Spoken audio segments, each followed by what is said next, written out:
La sexualité, d'une manière générale, ça nous concerne tous. On a tous notre vécu, notre ressenti. J'ai absolument pas la vérité. Je parle de mon expérience, depuis mon parcours, depuis qui je suis. Et justement, l'idée, c'est pas d'en faire une vérité absolue, mais de vous connecter peut-être vous aussi à votre capacité à être dans votre propre expérience. Ça va ? J'ai suivi le corps. La tête, j'ai dit terminé. J'ai suivi le corps. Et ça marchait plutôt bien. Et il y a eu un moment où je me suis dit, mais le monde marche sur la tête. Il y a eu un espèce de retournement. C'est comme si ma tête, mon cerveau était venu du coup dans mon bassin, dans mon sexe. Et je voyais que, mais attends, mais là c'est hyper pollué. C'était en 95, 16, 17. Donc à l'époque, on ne parlait pas encore de tout ça. Mais il y avait une espèce de vision qui s'est mise en place. Qui fait que j'étais obligée de tout changer. Et donc, monde d'arrêt, vie babacou. Donc, tout ça pour vous dire que j'ai eu une période où vraiment j'ai plongé dans le corps. Et je crois que je suis allée assez loin. Dans notamment l'accouchement à la maison. Donc, en fait, voilà, c'est bien joli l'énergie féminine. Mais s'il n'y a pas le masculin, il ne se passe rien. Donc, depuis, ça c'était autour de la trentaine, et je suis un peu revenue à réapprivoiser pour moi tout le masculin. Qu'est-ce que la sexualité féminine ? Eh bien justement, c'est cet assemblage avec la sexualité masculine.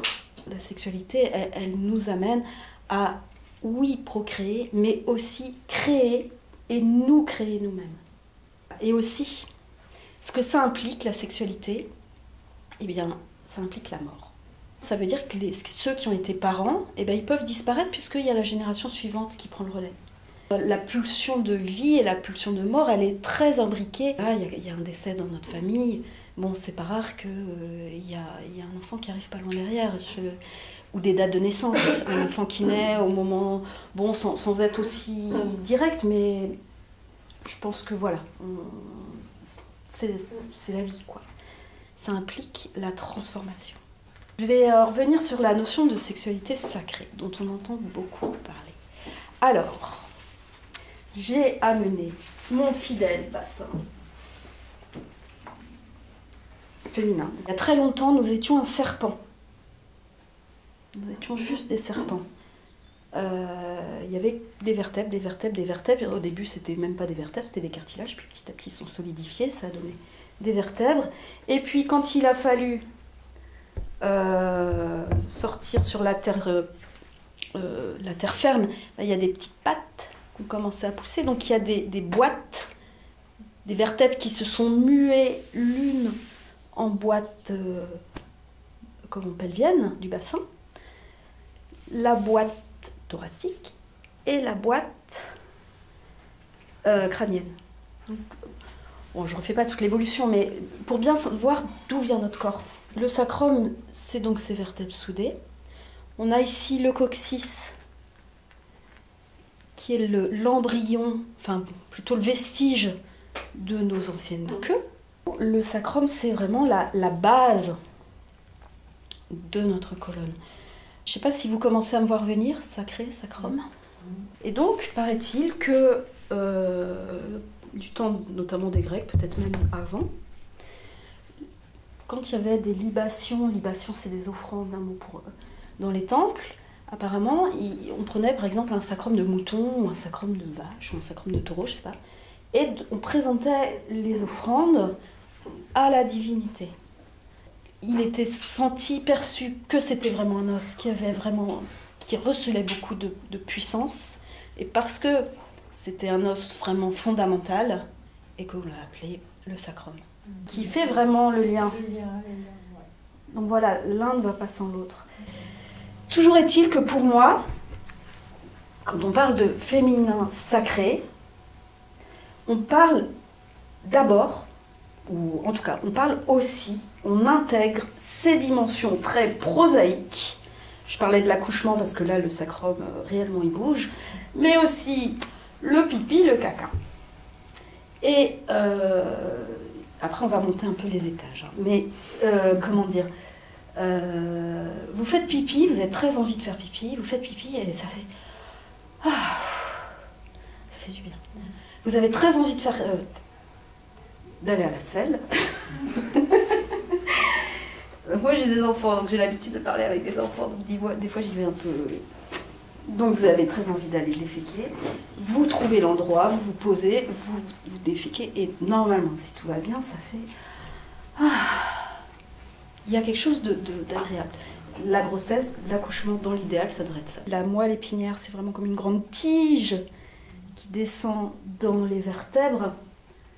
Elle descend où? On la voit en jaune ici. Donc elle se glisse dans le trou prévu à cet effet le long des vertèbres, de chaque vertèbre. Et à chaque étage, il y a une paire de nerfs qui sort.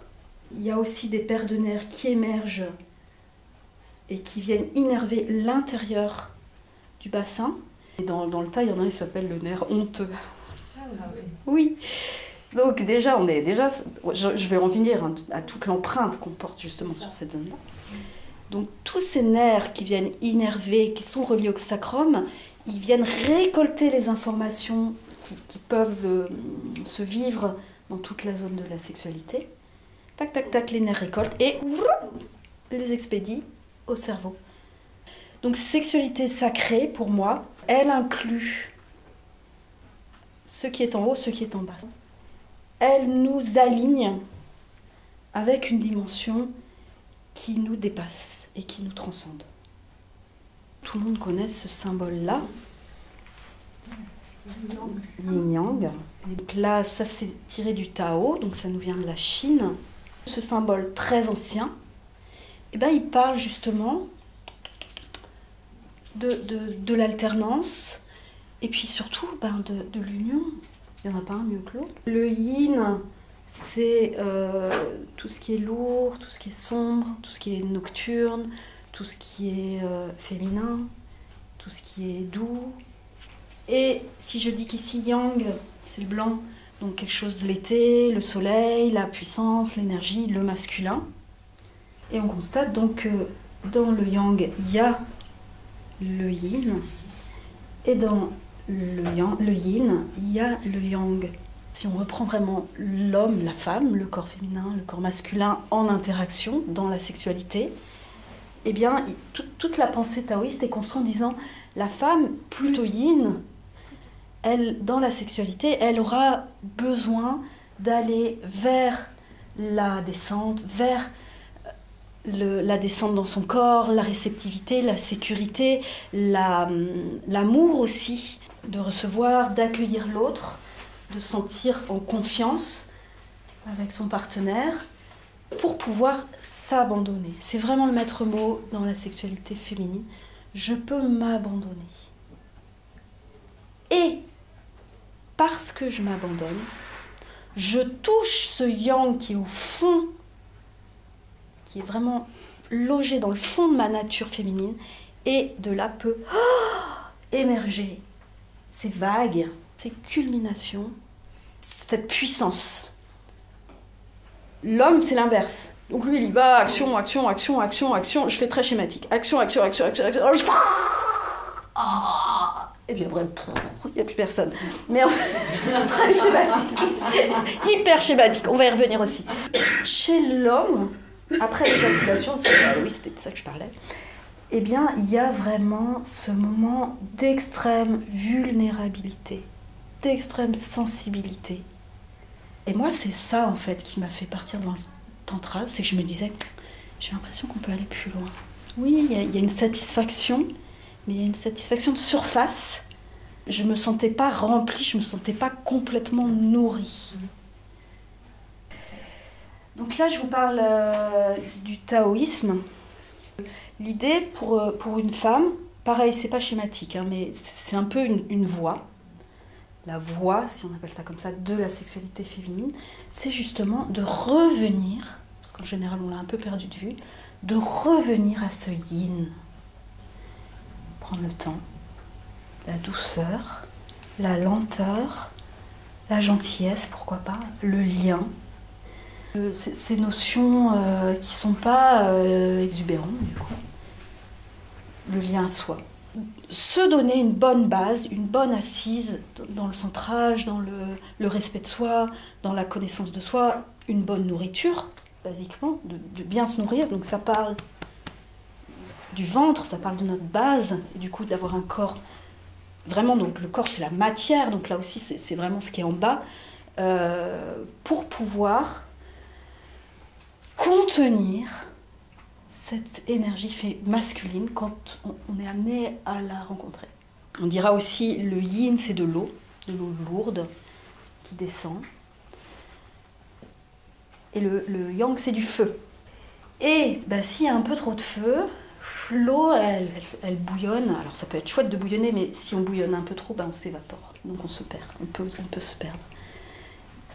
Et notre culture a un peu tendance à privilégier à fond le feu et à dénigrer, je le dis un peu carrément, ce besoin de lenteur, de pause, de RTT. Non mais c'est ça, ce temps-là que vous prenez pour vous, c'est vraiment un temps de recharge, de ressources. Dans les 5 minutes. Il est très bien. C'est descendre des mots que vous avez pu entendre, ce que vous avez dit aussi, peut-être ce qui circule, une pensée, des images. Laissez descendre.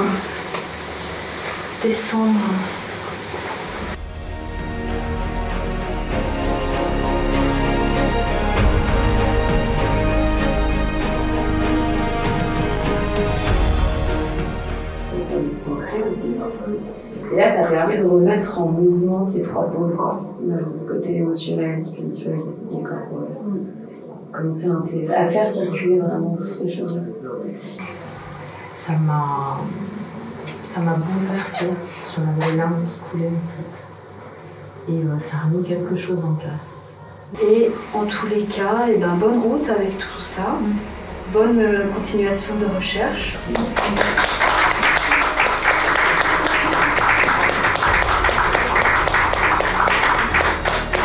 Vous utilisez plein de choses. Voilà.